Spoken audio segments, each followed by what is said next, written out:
لیکن یہ 26ویں رجب کا جو دن گزرا، حضور اکرم صلی اللہ علیہ وسلم نے تبلیغ تو فرمائی مگر کوئی مسلمان نہیں ہوا، کوئی اسلام میں نہیں آیا. تو حضور اکرم صلی اللہ علیہ وسلم کو لوگوں کے ظلم دینے سے، لوگوں کے مشقتوں کے پہاڑ ڈھانے سے اتنی تکلیف نہیں ہوئی جتنا آج کے دن کوئی اسلام نہیں لایا تو تکلیف ہوئی.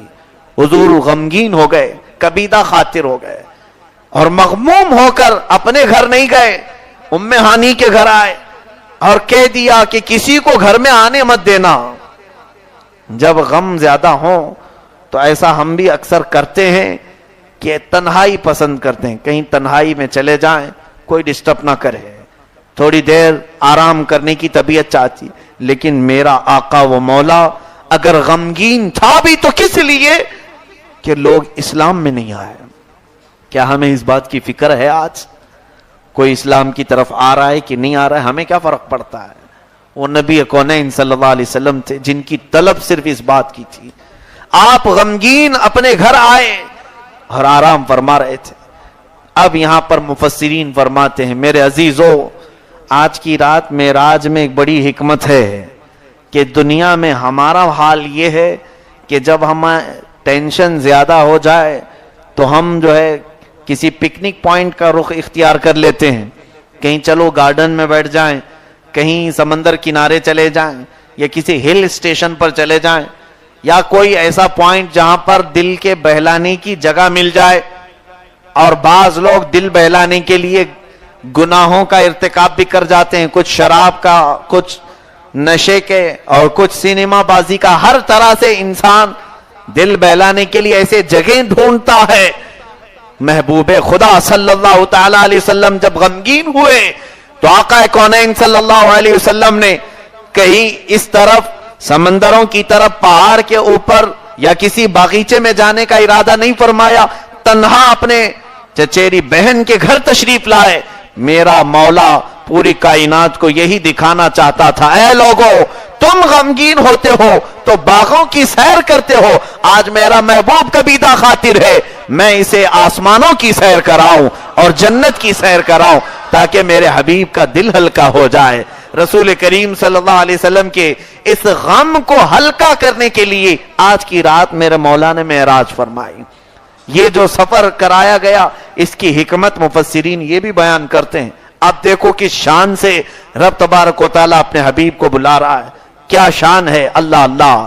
ایک وہ واقعہ بھی یاد کریں جب موسیٰ کلیم اللہ علیہ الصلوۃ والتسلیم کوہ طور پر بار بار رب تعالیٰ سے یوں عرض کرتے ہیں ربی ارینی ربی ارینی، اے مولا تو مجھے اپنے جلوے دکھا دے، تو اپنی ذات کا دیدار کرا دے. رب تعالیٰ فرماتا ہے قال لن ترانی، تم ہرگز مجھے نہیں دیکھ سکو گے، تم ہرگز مجھے نہیں دیکھ سکو گے. یہ بہت اصرار چلتا رہا موسیٰ علیہ السلام کا، ایک بار نہیں کئی مرتبہ. پھر رب تعالیٰ نے فرمایا 9ویں پارے میں قرآن کی آیت میں تلاوت کر رہا ہوں وَلَكِنِ انظُرْ إِلَى الْجَبَلِ فَإِنِ اسْتَقَرَّ مَكَانَهُ فَسَوْفَ تَرَانِي.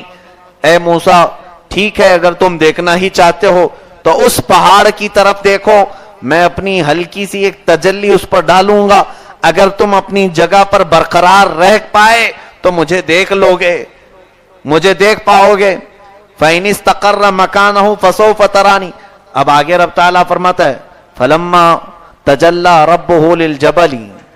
رب تبارک و تعالیٰ نے جب پہاڑ پر اپنی ایک تجلی کا نزول فرمایا، وہ تجلی کے متعلق فرمایا گیا سوئی کے ناکے سے بھی کم تھی، سوئی کا جو کونا ہوتا ہے اس سے بھی کم تجلی رب تعالیٰ نے پہاڑ پر ڈالی. جَعَلَهُ دَكًّا وَخَرَّ مُوسَىٰ صَعِقًا. پورا پہاڑ ہل گیا اور جل کر خاک ہو گیا اور موسیٰ علیہ السلام بے ہوش ہو کر گرے. فَلَمَّا أَفَاقَ قَالَ سُبْحَانَكَ تُبْتُ إِلَيْكَ. جب انہیں ہوش آیا، عالم صحت میں آئے تو عرض کرتے اے مولا میں تیری طرف رجوع لاتا ہوں، تو بہت بلند و بالا ہے. وہ آنکھیں نہیں ہیں جو تیری تجلی کو دیکھ سکیں. وہ موسیٰ کلیم اللہ علیہ السلام جو رب تعالیٰ کی تجلی کے سوئی کے ناکے کے برابر حصے کو دیکھنے کی سکت نہ رکھ سکے اور واقعات کی ترجمانی کرتے ہوئے امام عشق و محبت فاضل بریلوی فرماتے ہیں کس کو دیکھا یہ موسیٰ سے پوچھے کوئی، کس کو دیکھا یہ موسیٰ سے پوچھے کوئی، آنکھ والوں کی ہمت پہ لاکھوں سلام، آنکھ والوں کی ہمت پہ لاکھوں سلام۔ یہ تو صرف رسول کریم صلی اللہ علیہ وسلم کی خصوصیات میں سے ہے۔ اچھا، موسیٰ علیہ السلام نے جب عرض کیا تھا مولا تو اپنا دیدار کرا دے، تو کس طرح رب تعالیٰ نے انہیں بلایا تھا؟ وہ بھی قرآن میں ہے، سورہ طٰہٰ میں اللہ تعالیٰ فرماتا ہے اے موسیٰ انک بالوادی المقدس طویٰ، تم مقدس وادی میں آ رہے ہو، فاخلع نعلیک، پہلے اپنی چپلیں نیچے اتار کر کے آؤ، نیچے اتارو اور پھر کوہ طور پر چڑھو۔ ان کو خود چڑھنے کا حکم دیا گیا اور پھر فلاں جگہ دیکھنے کا حکم دیا گیا، اور ادھر محبوب کے لیے معراج کے سفر میں کتنی ادائیں ہیں، کتنا ناز ہے۔ اللہ اللہ، جبرائیل امین، سدرہ کے مکین، روح الامین جو ملائکہ کے سردار ہیں، انہیں بھیجا گیا اے جبرائیل جاؤ، میرا محبوب کبیدہ خاطر ہے۔ اور یہاں ایک اور بھی حکمت میں بتا دوں کہ حضور پاک صلی اللہ علیہ وسلم کی زندگی پاک میں ہم نے دیکھا رات کو حضور سوتے نہیں تھے، آدھی رات سے زیادہ تو حضور قیام میں ہوتے تھے، عبادت میں ہوتے تھے، لیکن یہ شب ایسی ہے کہ شروع رات سے ہی میرے آقا محو استراحت آرام فرما رہے، بستر پر لیٹے، ایسا لگتا ہے کہ محبوب کو یہ بھی پتا ہے کہ اٹھانے کے لیے کوئی آنے والا ہے۔ اللہ عز و جل نے جبرائیل امین کو بھیجا اور کس شان سے ارشاد فرمایا گیا اے جبرائیل جانا اور اپنی ٹھنڈی پیشانی مصطفیٰ کے تلووں سے لگانا، میرے حبیب کے پیروں سے تلووں سے لگانا اور اس طرح انہیں بیدار کرنا۔ جبرائیل امین علیہ السلام اسی طرح تشریف لائے، وہ محبت جبرائیل امین روح الامین جن کی پہنچ سدرۃ المنتہا، کوئی ملائے اعلیٰ ان سے مقرب نہیں ہوا، وہ سید الملائکہ مصطفیٰ کریم صلی اللہ علیہ وسلم کے قدمان ناز پر اپنی پیشانی لگاتے ہیں۔ وہ مصطفیٰ بیدار ہوئے، پوچھا اے جبرائیل کیسے آنا ہوا؟ عرض کرتے ہیں مولا آپ کے دیدار کا مشتاق ہے، آپ کو رب تبارک و تعالی آسمانوں پر بلانا چاہتا ہے۔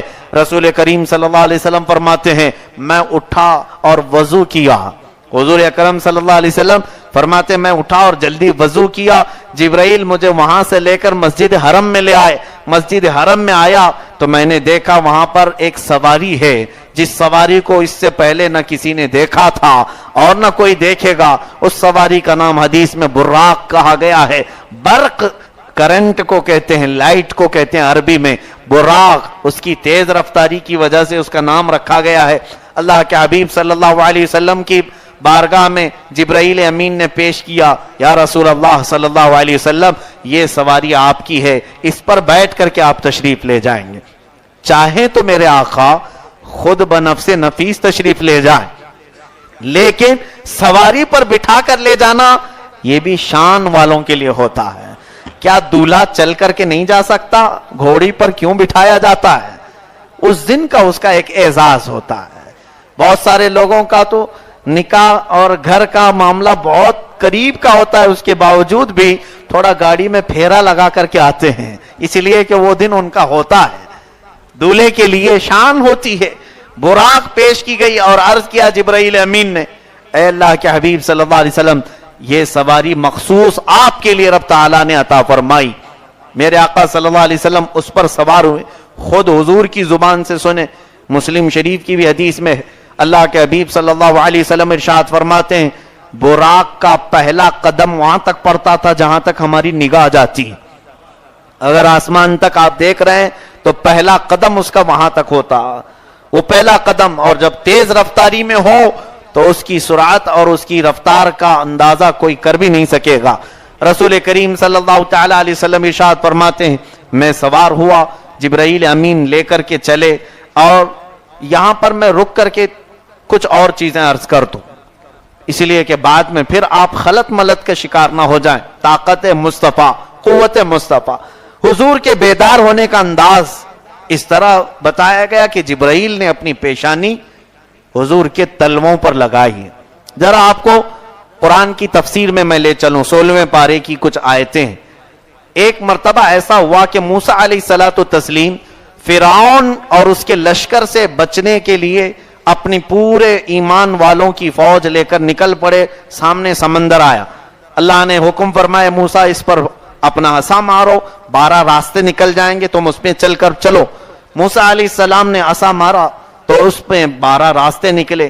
موسیٰ علیہ الصلوۃ والتسلیم اور ان کے اہل ایمان امتی ان راستوں سے چل پڑے. فرعون یہ دیکھا راستہ کھلا ہوا ہے, وہ بھی آیا, لیکن اللہ نے سمندر کو ملا دیا, فرعون اس کے لشکریوں سمیت غرق ہوا.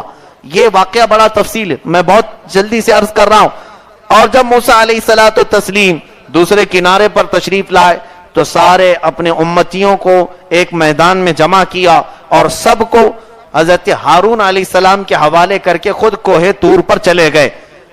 کوہ طور پر رب تعالیٰ نے انہیں بلایا تورات دینے کے لیے. 40 دن تک موسیٰ علیہ السلام اپنی قوم میں نہیں تھے تو ان کی قوم میں سامری نام کا ایک شخص, سامری جس کا ذکر قرآن میں آیا ہے, اس نے سارے لوگوں سے سونا چاندی جو کچھ بھی تھا سب جمع کر لیا, انہیں پگھلا کر کے ایک بچڑا بنایا, بیل کا بچڑا بنایا, اور بچڑا بنا کر کے اس کی یہ دیکھیں انداز تو دیکھیں کہ بنایا تو صحیح لیکن اس کو بولنے کے قابل بنایا. وہ بچڑا بولنے لگا, بات چیت کرنے لگا. تو لوگ ظاہر سی بات ہے وہ اس زمانے کی بات ہے, آج سے 4000 سال پہلے کی بات, نہ کوئی ٹیکنالوجی نہ سائنس. آج اگر ہمارے کھلونے بولیں تو ہمیں تعجب نہیں ہوتا, بیٹری سے بول رہا ہے. اس زمانے میں وہ سونے اور چاندی سے پگھلا کر کے بنایا گیا, کوئی ریکارڈڈ بات نہیں, بچڑا خود بات کرتا تھا, بولنے کے قابل بنایا اس کو. تو لوگوں کو یہ کہتا کہ تمہارا خدا یہی ہے جو موسیٰ علیہ السلام دیکھنے کے لیے گئے, خدا ہمارے درمیان آیا, اس کی عبادت کرو. بہت سارے اس کی عبادت میں لگ گئے, کفر اختیار کیے, کچھ بچڑے کی پوجا پاٹ اعتکاف نظر نیاز سب کرنے لگ گئے. موسیٰ علیہ الصلوۃ والتسلیم 40 دن کے بعد تشریف لائے تو اپنی قوم کو شرک بت پرستی میں دیکھا تو جلال میں آئے, اور اس کے بعد ان کا جو حشر ہوا اللہ تعالیٰ نے ان کو عذاب میں گرفتار فرمایا, قتل کا حکم آیا, اور جو عبادت کر چکے تھے رب تعالیٰ نے انہیں بندر بھی بنایا. اس کے بعد موسیٰ علیہ الصلوۃ والتسلیم نے سامری سے پوچھا, اے سامری یہ بتا اس بچڑے کو تو نے بولنے کے قابل کیسے بنا ہے؟ سونے سے پگھلا کر کے بنا لینا ٹھیک ہے, لیکن بولنے کے قابل کیسے بنا؟ آپ سنیے میرے بیان کرنے کا خلاصہ. کہتا ہے قرآن کی آیت, قال بصرت بما لم يبصروا به فقبضت قبضة من اثر الرسول فنبذتها وكذلك سولت لي نفسي.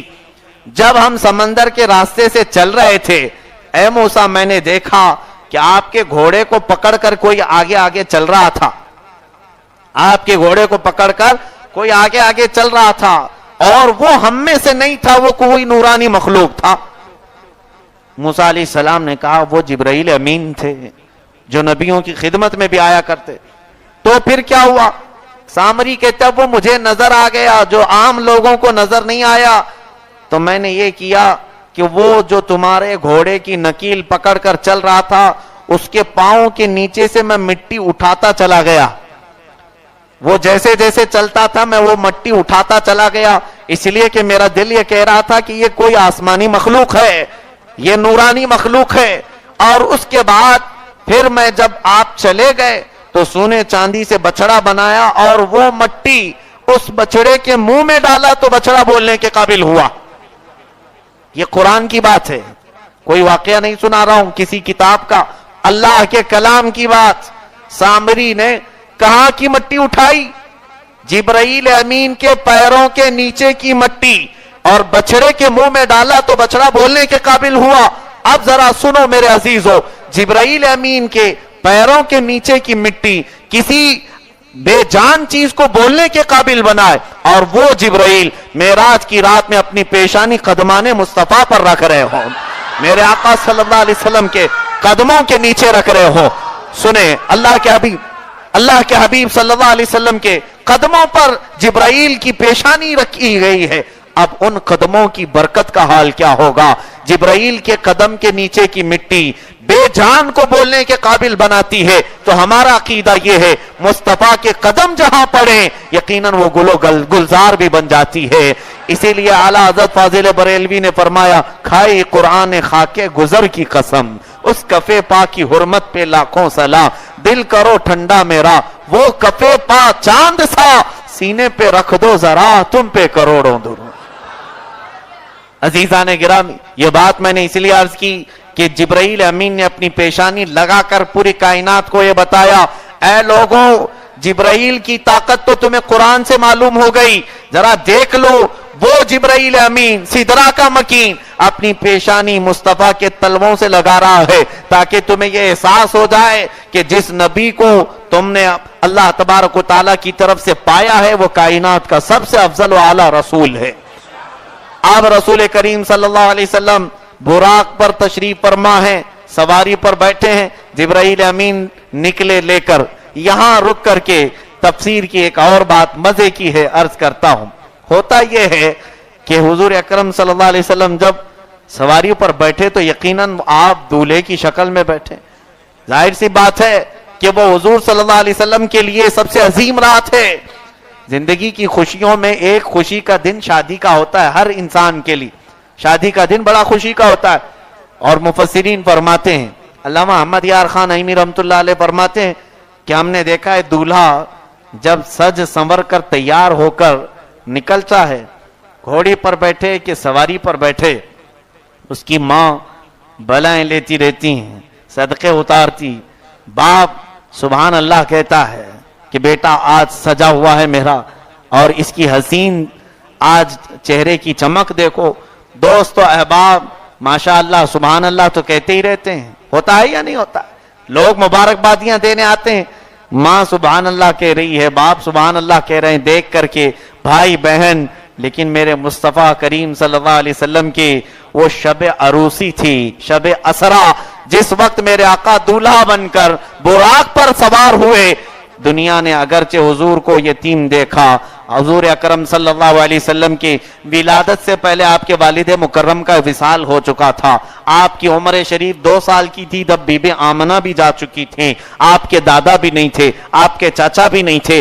اب بظاہر دیکھا جائے سب سے زیادہ محبت کرنے والی آپ کی خاتون، آپ کی زوجہ محترمہ سیدہ خدیجۃ الکبریٰ بھی نہیں رہ گئی تھی، آپ کا بھی وصال ہو چکا تھا۔ بظاہر خاندان سے دل رکھنے والا کوئی، مبارکباد دینے والا کوئی نظر نہیں آ رہا تھا، اس لیے مفسرین فرماتے ہیں اس دولہے کو براق پر سوار کرا کر اللہ نے یہ فرمایا دنیا سبحان اللہ کہتی ہے، آج مولا کہتا ہے سبحان الذی اسری بعبدہ، سبحان الذی اسری بعبدہ، لوگوں کو کہنے کی ضرورت نہیں، پروردگار خود فرماتا ہے سبحان الذی اسری بعبدہ۔ اللہ کے حبیب صلی اللہ علیہ وسلم کا یہ سفر وہاں سے ہوا، عالم برزخ سے آپ کا گزر ہوا۔ عالم برزخ کسے کہتے ہیں؟ وہ دنیا جو ہمیں نظر نہیں آتی، قبرستان والوں کی دنیا، یعنی وہ کسی اور دنیا میں ہے، وہ عالم برزخ ہے جس کو ہم آج دیکھ نہیں سکتے، مرنے کے بعد وہاں دیکھیں گے۔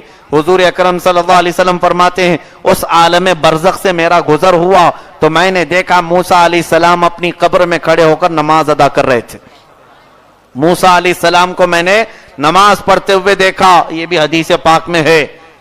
نبیوں کی زندگی کا انکار کرنے والے ہوش کے ناخن لو، حضور موسیٰ علیہ السلام کی زندگی کے بارے میں بتا رہے ہیں کہ میں نے ان کو قبر میں نماز پڑھتے دیکھا اور پھر وہاں سے میرا گزر ہوا۔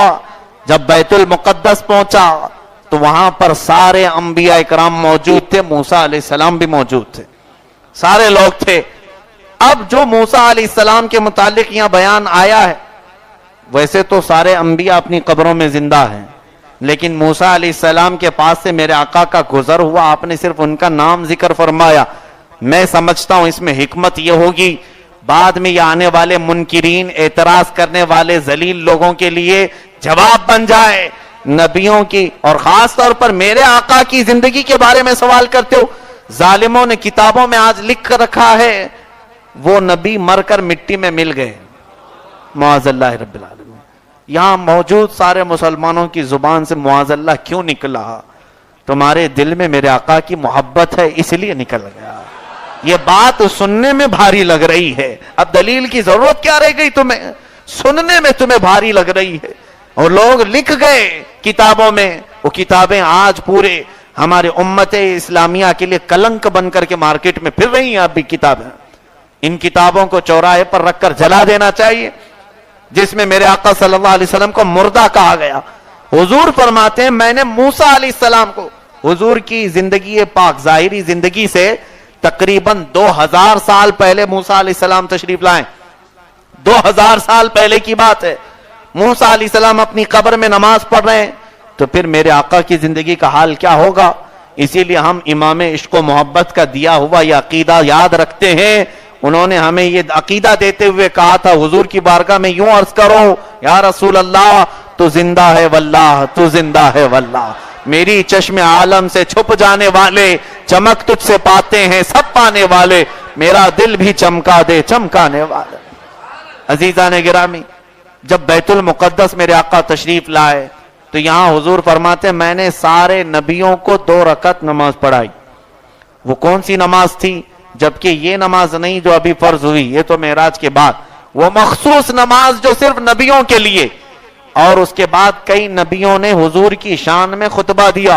حضرت ابراہیم علیہ السلام, حضرت داؤد علیہ السلام, حضرت سلیمان علیہ السلام, حضرت یوسف علیہ السلام, حضرت ہارون علیہ السلام, موسیٰ علیہ السلام, پھر حضرت ابراہیم علیہ السلام, عیسیٰ علیہ السلام. یہ سارے نبیوں نے حضور کی شان میں خطبہ دیا.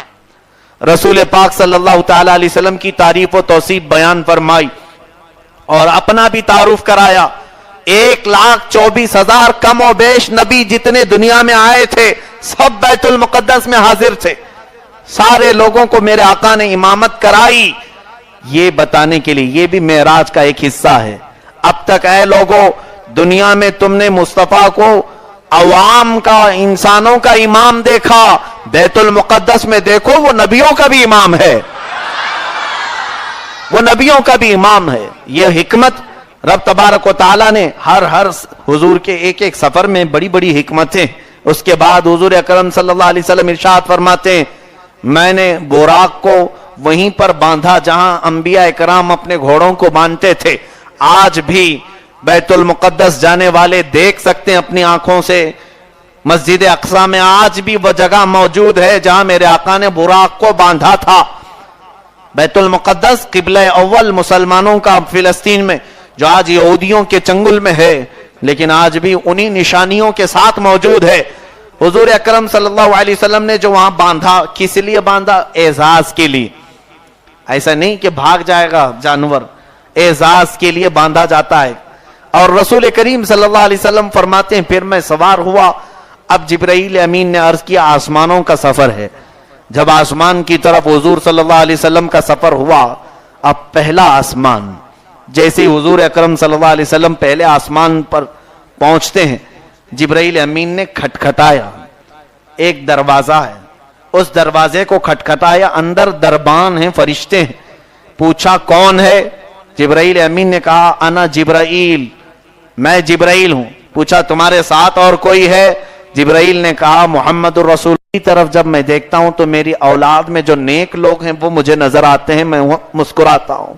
بائیں جانب جب دیکھتا ہوں میری اولاد میں سے وہ لوگ جو بگڑے ہوئے ہیں, گنہگار ہیں, کافر و مشرک ہیں, وہ نظر آتے ہیں تو مجھے غم ہوتا ہے, میں روتا ہوں. اللہ ہمیں آدم علیہ السلام کے سیدھے جانب نظر آنے والوں میں شامل فرمائے. مصطفیٰ کریم صلی اللہ علیہ وسلم نے ان کے پاس سے رخصتی لی اور اس کے بعد دوسرے آسمان پر پھر کھٹکھٹایا گیا, پھر وہی سوال, پھر وہی جواب. پھر میرے آقا فرماتے ہیں وہاں میں نے حضرت یحییٰ علیہ السلام اور عیسیٰ علیہ السلام سے ملاقات کی, انہوں نے بھی مرحبا کہا, بات چیت ہوئی. پھر تیسرے آسمان کی طرف حضور چلے. ایک آسمان سے دوسرے آسمان کا سفر تیز گھوڑا اگر دوڑے تو 500 سال لگ سکتے ہیں, لیکن میرے آقا صلی اللہ علیہ وسلم پل بھر میں وہ سفر کرتے جا رہے ہیں. تیسرا آسمان آیا, رسول کریم صلی اللہ تعالی علیہ وسلم تیسرے آسمان پر حضرت سلیمان علیہ السلام کو دیکھا, چوتھے آسمان پر سیدنا ادریس علیہ السلام کو دیکھا, پانچویں آسمان پر حضرت ہارون علیہ السلام کو, چھٹے آسمان پر سیدنا موسیٰ کلیم اللہ علیہ الصلوۃ والتسلیم کو. پھر ساتویں آسمان پر میرے آقا پہنچے. بیت المعمور ایک جگہ ہے, یہ خانہ کعبہ کے بالکل اوپر برابر فرشتوں کا کعبہ جس کو بیت المعمور کہا جاتا ہے, اس سے ٹیک لگا کر ابراہیم علیہ السلام بیٹھے ہوئے تھے. آپ سے ملاقات ہوئی, بات چیت ہوئی, سارے نبیوں نے مرحبا کہا اور اعزاز میں کہا اے محمد صلی اللہ علیہ وسلم, اللہ نے جو آپ کو نعمت عطا کی وہ ہم میں سے کسی کو نہیں عطا کی گئی, آپ کے لیے مبارک ہو. سبوں نے مبارکبادی دی. یہاں ایک بات اور پھر میں عرض کروں, یہ وہ نبی ہیں جو ابھی تھوڑی دیر پہلے بیت المقدس میں بھی تھے, خطبے بھی دے رہے تھے, اور حضور صلی اللہ علیہ وسلم جب آسمان میں آئے تو آسمان میں حضور کے پہنچنے سے پہلے یہ وہاں پہ پہنچے ہوئے ہیں. ایسا کیسے؟ یہ بھی حدیث پاک سے ثابت ہے.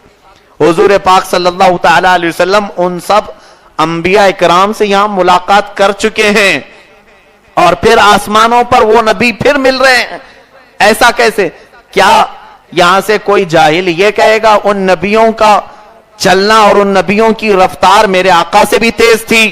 نہیں. ذرا عقل استعمال کرو, ذرا دماغ کو کھولو. میرے آقا صلی اللہ, دو سب اس کے جواب ہے. پہلی بات تو یہ ہے, اللہ تبارک و تعالی نبیوں کی طاقت بھی یہ بتانا چاہتا ہے. حضور پاک صلی اللہ علیہ وسلم بیت المقدس سے آسمانوں کا سفر خود سے نہیں فرمایا, براق پر بیٹھ کر کے فرمایا. براق الگ مخلوق ہے اور وہ نبی اپنی طاقت سے گئے تھے. اس کا مطلب یہ ہے اللہ نے اپنے نبیوں کو جو قوت دی وہ براق سے بھی بڑھ کر کے عطا کی ہے. پہلے پہنچنا یہ کمال فضل میں نہیں ہے, پہلے پہنچ جانا کمال اور فضل کو نہیں بتاتا, بلکہ ہوتا ایسے ہے کہ گھر سے دولہا نکلا ہے, بھائی سب یہاں پر رکے ہوئے تھے, سبوں نے یہاں پر سجایا سنوارا, سواری پر بٹھایا اور کہا ذرا گاڑی آہستہ سے چلانا, اس لیے کہ دولہا بیٹھا ہے. آج 100 کی سپیڈ میں کوئی دولہا حال کی طرف نہیں جاتا ہے, بہت ہی خنخنی انداز میں. گھوڑے پر بیٹھنے والے بھی بڑے آہستہ سے جاتے ہیں, اگرچہ پورا روڈ جام کر دیں. بہت ساری جگہوں پر ایسا ہوتا ہے, دولہا جا رہا ہے بھائی بہت آہستہ سے جائے گا, تیزی سے نہیں گزرے گا. اور پھر ہوتا کیا ہے, یہ بھائی ہمارے جو سجائے تھے پھر حال میں بھی پہنچے ہوئے ہیں. دولہے کے آنے سے پہلے وہاں پر بھی تو استقبال کے لیے ہونا چاہیے, یہ دنیا کا دستور ہے. یہ انبیاء کرام میرے آقا کے باراتی تھے, بیت المقدس میں موجود تھے, سجایا اس دولہے کو اور الوداع کہا, جاؤ اے محمد عربی صلی اللہ علیہ وسلم, معراج کی طرف بلند ہوتے جاؤ, اللہ نے تمہیں بلایا ہے. اور پھر پہلے ہی جا کر آسمانوں میں موجود بھی ہوئے, اس لیے کہ استقبال جو کرنا ہے میرے آقا کا, میرے آقا صلی اللہ علیہ وسلم کے استقبال کے لیے. یہاں کوئی فضل و کمال کی بات نہیں, فضل و کمال جو ہے وہ رسول اللہ کو ہی حاصل ہے. اسی لیے فرمایا کہ دم عیسیٰ ید بیضا, حسن یوسف دم عیسیٰ ید بیضا داری, آنچ خوبا ہما دارند تو تنہا داری. اے محبوب گرامی وقار, حضرت یوسف علیہ السلام حسن رکھتے ہیں, موسیٰ علیہ السلام ہاتھ کا معجزہ رکھتے ہیں, عیسیٰ علیہ السلام پھونک کا معجزہ رکھتے ہیں کہ وہ پرندوں میں, مٹی کے پرندوں میں پھونک مارے تو وہ اڑ جائیں. آنچ ہما خوباں دارند تو تنہا داری. اے رسول گرامی وقار, ان سارے نبیوں کو جو سب کمالات دیے گئے تھے وہ سارے ملا کر کے جب ایک شخص میں جمع کیے گئے تب وہ محمد عربی بنا, وہ محمد مصطفیٰ صلی اللہ علیہ وسلم بن گئے. اسی لیے اعلیٰ حضرت فاضل بریلوی فرماتے ہیں, ذات ہوئی انتخاب, وصف ہوئے لاجواب, نام ہوا مصطفیٰ, تم پہ کروڑوں درود. میرے آقا صلی اللہ علیہ وسلم کے آگے کا سفر ملاحظہ فرمائے. سدرۃ المنتہا یہ کیا ہے؟ سدرہ ایک بیری کا درخت ہے, اور حضور نے فرمایا اس کا ایک ایک پتا ہاتھی کے برابر یا ہاتھی کے کان کے برابر, اور اس کی جو بیریاں ہیں وہ مٹکے اور یا کسی بڑے گھڑے کے برابر. بہت ہی خوبصورت, اس کا حسن دنیا میں بتایا نہیں جا سکتا. یہ بیری کا درخت جس کو سدرۃ المنتہا کہا گیا, یہ مخلوق کے پہنچنے کا آخری حد مخلوق کے پہنچنے کی. جبرائیل امین وہاں تک جا سکتے ہیں. حضرت جبرائیل امین علیہ السلام میرے آقا کے ساتھ ساتھ یہاں پورے سفر میں تھے. سدرۃ المنتہا پہنچنے کے بعد عرض کیا, جس کو شیخ سعدی رحمت اللہ علیہ فارسی میں یوں کہتے ہیں, اگر یکسر موئے برتر پرم فروغ تجلا بسوزت پرم. یا رسول اللہ, اگر بال برابر بھی آگے بڑھ جاؤں تو رب کی تجلی سے میرے پورے بال جل جائیں گے, میرے پورے پر جل جائیں گے. اب میرے آقا آگے کا سفر آپ کو کرنا ہے. براق کو چھوڑ دیا گیا. پھر ایک سواری رف رف لائی گئی, یا اور ایک قسم کی, وہ تو دنیا میں ہے ہی نہیں. رف رف پر میرے آقا صلی اللہ علیہ وسلم سدرۃ المنتہا سے لامکان تک کا سفر فرمایا. وہاں سے پھر وہ سواری بھی چھوڑی گئی. لامکان کس کو کہتے ہیں؟ نام سے ہی معلوم ہونا چاہیے, جس جگہ کا کوئی نام ہی نہیں, جس جگہ کا کوئی نام ہی نہیں. لامکان, اس مکان کو نام نہیں دیا جا سکتا. اگر نام دے دیا گیا تو میرے رب کو گھیرنے کے برابر ہو جائے گا. میرا مولا جسم سے بھی پاک ہے اور مکان سے بھی پاک ہے. اس کے رہنے کے لیے کوئی خاص جگہ کی ضرورت نہیں, اور میرے مولا کے نور کو سمانے کے لیے جسم کی بھی ضرورت نہیں. وہ جسم و جسمانیت, مکان و مکانیت سے پاک ہے. اب لامکان کا سفر میرے آقا صلی اللہ علیہ وسلم پیدل فرما رہے ہیں. ارشاد فرماتے ہیں دنیا میں یہ سفر اگر کیا جائے, صرف لامکان کا سفر 28 سال لگیں گے. 28 سال اگر لگ جائے. حضور اکرم صلی اللہ علیہ وسلم تنہا تشریف لے جاتے رہے, بڑھتے رہے. اب جبرائیل بھی ساتھ چھوڑ دیے ہیں, اور یہاں سے براق بھی ختم, رف رف بھی ختم. اب صرف محمد عربی صلی اللہ علیہ وسلم کا مقام ہے کہ آپ بڑھتے چلے جا رہے. تنہا تھے, تب رب تعالیٰ کی طرف سے ندا آئی, ادنو منی یا احمد, ادنو منی یا احمد, اے احمد مجھ سے قریب ہوتے جاؤ, مجھ سے قریب ہوتے جاؤ. قرآن میں اللہ تعالیٰ اس کو بیان فرماتا ہے وَالنَّجْمِ إِذَا هَوَى مَا ضَلَّ صَاحِبُكُمْ وَمَا غَوَى وَمَا يَنْطِقُ عَنِ الْهَوَى إِنْ هُوَ إِلَّا وَحْيٌ يُوحَى عَلَّمَهُ شَدِيدُ الْقُوَى ذُو مِرَّةٍ فَاسْتَوَى وَهُوَ بِالْأُفُقِ الْأَعْلَى ثُمَّ دَنَا فَتَدَلَّى فَكَانَ قَابَ قَوْسَيْنِ أَوْ أَدْنَى. یہ آیات نجم, سورہ نجم کی آیتیں ہیں. مولا فرماتا ہے میرا رسول بڑھتا گیا, یہاں تک کہ دنا کہتے ہیں قریب ہونے کو, اتنا قریب ہو گئے رب تبارک و تعالیٰ کے قریب اتنا ہوئے کہ 2 کمانوں کا 2 ہاتھوں کا فاصلہ رہ گیا, 2 ہاتھوں کا فاصلہ.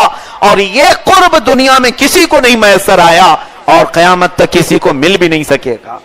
یہ رب تبارک و تعالیٰ نے فقط اپنے حبیب اکرم صلی اللہ علیہ وسلم کے لیے عطا فرمایا. اور اس کے بعد میرے آقا ارشاد فرماتے ہیں میں میرے رب کو پلک جھپکے بغیر دیکھتا رہا.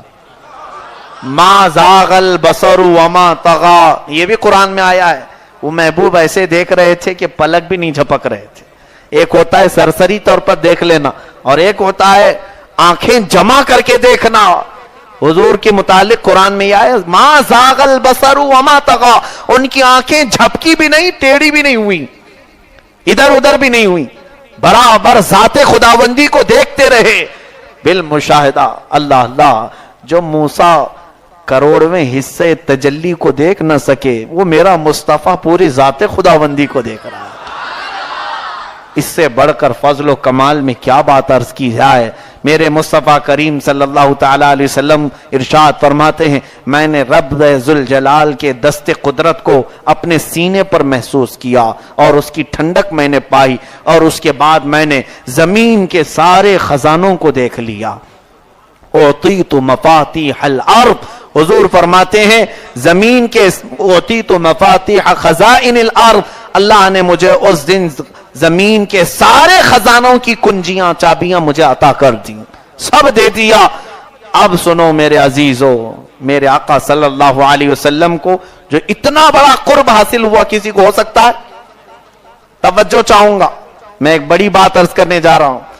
میرا آقا میرا مولا رسول کریم صلی اللہ علیہ وسلم, ہم ان کا نام ناز سے ادا سے کیوں نہ لیں؟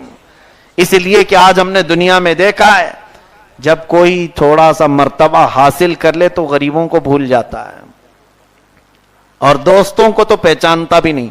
کہتا اب تم میرے کیٹیگری کے نہیں ہو, میرا مقام تھوڑا بلند ہو گیا, میں نیتا ہو گیا ہوں, ابھی اب تھوڑا بڑا ہو گیا ہوں, میری کرسی اوپر لگتی ہے, زیادہ تم آیا مت کرو, لوگ مجھے تانا دیں گے. ایسے ایسے دوست پال رکھا ہے, انہی لوگوں کے ساتھ بچپن گزرا. یہ سب حالات ہمارے ہیں. لیکن آؤ, حضور اکرم صلی اللہ علیہ وسلم کو وہ مقام ملا جو کسی کو نہ ملا ہے نہ ملے گا. اس دن میرا مولا ارشاد فرماتا اے محبوب مانگو آج جو مانگنا ہے, جو چاہو لے لو. رسول کریم صلی اللہ علیہ وسلم کے پاس اس وقت بہت سارے معاملات تھے. مکہ کے کفار و مشرکین ظلم کے پہاڑ ڈھائے ہوئے تھے اور حضور اکرم صلی اللہ علیہ وسلم کا سوشل بائیکاٹ کر کے رکھا تھا. صحابہ کو تپتے ہوئے گرم ریت میں لٹا کر سزائیں دیا کرتے تھے. بہت سارے معاملات. حضور اکرم صلی اللہ علیہ وسلم عرض کرتے کہ مولا یہاں پر میرے صحابہ کی تکلیف کی آزادی ہو جائے اور اسلام مسلمانوں کے لیے اچھے اچھے گھر مل جائیں. یہ ساری چیزیں مانگنے کے لیے بہت کچھ تھا. عرض کرتے ہیں میرے آقا اے مولا تو نے اگر مجھے اختیار دیا ہے مانگنے کا تو میں میری گنہگار امت کی بخشش مانگتا. جو نہ بھولا ہم غریبوں کو رضا یاد اس کی اپنی عادت کیجئے. اعلیٰ حضرت فاضل بریلوی اس مقام پر کہتے ہیں جو نہ بھولا ہم غریبوں کو رضا یاد اس کی اپنی عادت کیجئے.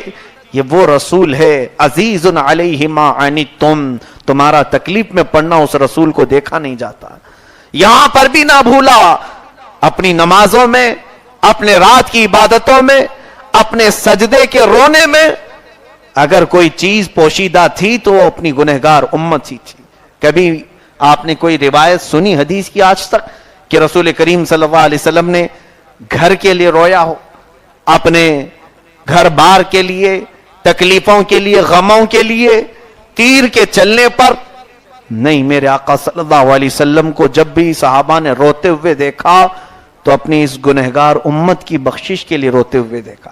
بجلیاں کڑکتی تھی تو حضور بستر چھوڑ کر باہر آتے تھے اور استغفار کرنے لگ جاتے, مولا یہ بجلیاں کہیں میری امت پر عذاب نہ بن جائے, یہ آسمان پر جو ابر چھایا ہے یہ عذاب بن کر نہ برس پڑے.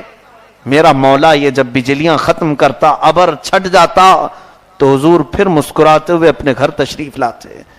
اس رسول کو آج امت نے ایسا بھلا دیا, ایسا بھلا دیا. لوگ یہ سمجھتے ہیں سال بھر میں ایک بار ان کی میلاد کا ذکر کر لو, ڈی جے لگا کر ناچ کر تو ختم ہو گیا, حق ادا ہو گیا.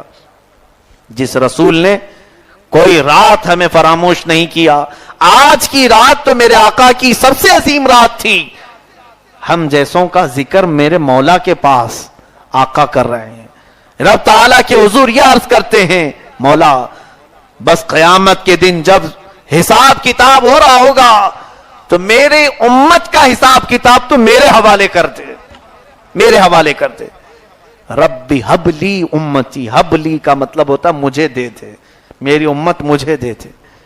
ہوتا یہی ہے نا اپنوں کے معاملات کے لیے, جہاں سب بٹ رہا ہو میں جا کر کے کہوں میرے گھر والوں کے بانٹنے کی ذمہ داری مجھے دے دو, میں بانٹ لوں گا ان کو. کیوں مانگتے ہم؟ جس کو میں جتنا چاہوں دے دوں. اور میرے آقا اپنی امت کی بخشش کا حساب کتاب کا معاملہ میرے رب سے مانگ رہے ہیں کہ تو مجھے عطا کر دے. ارشاد ہوا ہے محبوب جاؤ, آپ کی گنہگار امت کی بخشش آپ کو آج تحفے میں دے دی گئی, تحفے میں دی گئی. میرے آقا مسکراتے ہوئے تشریف لائے. یہ بڑا عظیم موقع ہے.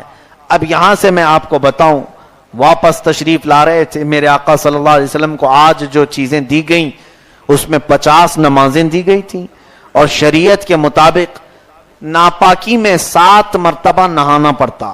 غسل جنابت 7 مرتبہ فرض کیا گیا تھا. اگر کوئی ناپاک ہو گیا تو اسے 7 مرتبہ نہانے کا حکم ہوا.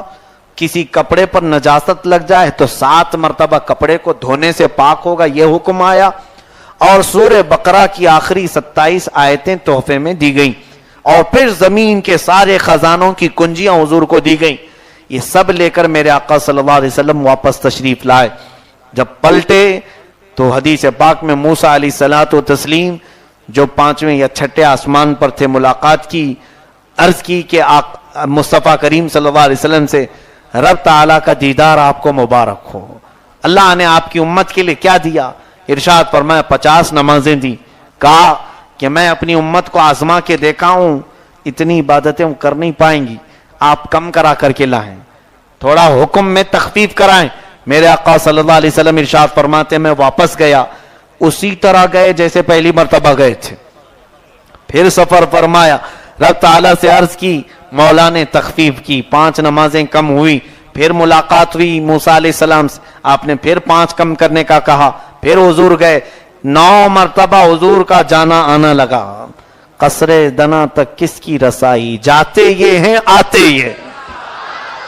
حضور پاک صلی اللہ علیہ وسلم 9 مرتبہ رب تعالیٰ کے حضور گئے اور واپس آئے تو 5 باقی رہ گئیں, اور 7 مرتبہ جو غسل فرض تھا وہ 1 بار رہ گیا, اور کپڑا بھی جو 7 مرتبہ دھونے سے پاک ہوتا اس کو بھی 1 مرتبہ تک رب تعالیٰ نے کر دیا. سب میں تخفیف ہوئی, اور اخیر میں یہ بھی ارشاد فرمایا مولا نے, اے محبوب جاؤ اپنی امت کے لیے 5 نمازیں لے جاؤ, لیکن آپ کے لیے بشارت ہے کہ آپ کی امت اگر 5 پڑھے گی میں 50 کا ہی ثواب دوں گا. اے میرے عزیزو, یہ رب تعالیٰ کا انعام نہیں ہے تو اور کیا ہے. لیکن موسیٰ علیہ السلام اس وقت یہ حالات سمجھ گئے ہوں گے, بھاگے اور کہتے ہیں اے محمد عربی صلی اللہ علیہ وسلم, یہ بھی آپ کی امت نہیں کر پائے گی, اور کم کرائیں. میرے آقا عرض کرتے ہیں, ارشاد فرماتے ہیں, اے کلیم اللہ, اب پھر کم کرانے میں مجھے حیا آتی ہے, اس سے کم کرانے میں مجھے حیا آتی ہے. کیوں میرے آقا صلی اللہ علیہ وسلم نے ارشاد فرمایا؟ اس لیے کہ اس رب کی نعمتیں 24 گھنٹے ہمہ وقت کھانے پینے والا بندہ اگر 5 وقت بھی نہ کرے تو یہ حیا کی بات نہیں ہے تو اور کیا ہے. حیا نہیں ہے. لیکن ہم میں سے کتنے بے حیا ایسے موجود ہیں, کتنے بے حیا ہیں. رب تعالیٰ کی ہر نعمت کا خوب استعمال کرو, لیکن اس کی عبادت کی بات آئے تو 5 وقت ہم عبادت کے لیے حاضر نہیں ہوں گے. ہم سینہ اترا کر کے گھومتے ہیں, ہم گھمنڈ اور غرور میں محلوں میں گھومتے ہیں, ایسا لگتا ہے کہ ہمیں مرنا ہی نہیں. یاد رکھو تمہارا ہر قدم جو زمین پر پڑتا ہے, جیسے پاؤں ہم اٹھاتے ہیں زمین ہمارے لیے بددعا کرتی ہے. اے رب العالمین, اس کی اکڑ, اس کا غرور دیکھ کہ تیری عبادتوں سے تو دور ہے اور مجھ پر سختی سے چلتا ہے, اس کو ہلا کو برباد کر. اور پھر زمین کے متعلق فرمایا بزرگوں نے, اسی دن وہ ہمیں یہ تانا بھی دیتی ہے, اے بندے تو انقریب میرے اندر آئے گا, میں تیرا سارا غرور تجھے قبر میں دکھا دوں گی. زمین انتظار کرتی ہے کئی جسموں کی کہ کب میں اسے دبوچوں اور کب اس کو کھاؤں. میرے عزیزو, رب تبارک و تعالیٰ کی طرف سے ملا ہوا یہ تحفہ, ہم نے اس کی آج کیا حالت بنائی. نمازیں آج مسجدوں سے کیوں غائب ہیں؟ مسجدوں کو سجانے میں ہم کروڑوں کا خرچ کر لیے, بہت ساری اعلیٰ مسجدیں بن گئی, نمازی غائب ہے. علامہ نے کہا تھا مسجد مرثیہ خواہ ہیں کہ نمازی نہ رہے, یعنی وہ صاحب اوصاف حجازی نہ رہے, وہ صاحب اوصاف حجازی نمازی نہ رہے. میرے عزیزو, اسی کے متعلق کہا بھی کچھ لوگوں نے کہ پل بھر میں بنا لی مسجد, تو شب بھر میں بنا لی مسجد, تو بنا لی شب بھر میں, پل بھر میں سمجھو شب بھر میں. ایمان کی حرارت والوں نے, من اپنا پرانا پاپی تھا بچپن سے نمازی بن نہ سکے. یہاں پر مسجدیں بھی اللہ تعالیٰ کے حضور قیامت کے دن شکایت لے کر کے آئیں گی کہ اے مولا, انہوں نے مجھے بنایا تھا اور بھوکا اور پیاسا رکھا. اس سے پوچھا جائے گا مسجد سے کہ تجھے بھوک اور پیاس کیسے لگتی تھی؟ مسجد کہتی ہے جب بھی اذان ہوتی تو مجھے بھوک بڑھ جاتی, اگر یہ حاضر ہو کر مجھے بھر دیتے تو میرا پیٹ بھر جاتا. انہوں نے مجھے بھوکا اور پیاسا رکھا.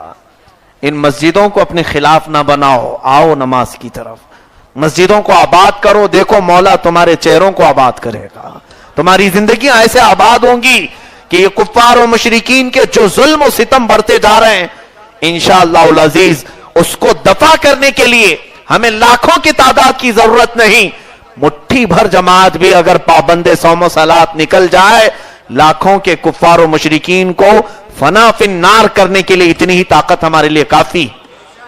اٹھ کر کے تو دیکھو, اپنی آبادی تو دیکھو, مسجدوں کو اور سجدوں کو آباد کر کے تو دیکھو, رب تعالیٰ روحانی طاقت کتنی آپ کو عطا کرے گا. خیر, میرے آقا صلی اللہ تعالی علیہ وسلم نے حیا فرمائی کہ میں 5 سے کم کیسے کراؤں, حیا فرمائی. اور یہاں بنتے ہیں کہ کوئی حیا ہی نہیں, شرم ہی نہیں. رزق خدا کھایا کیا, فرمان نبی ٹالا کیا,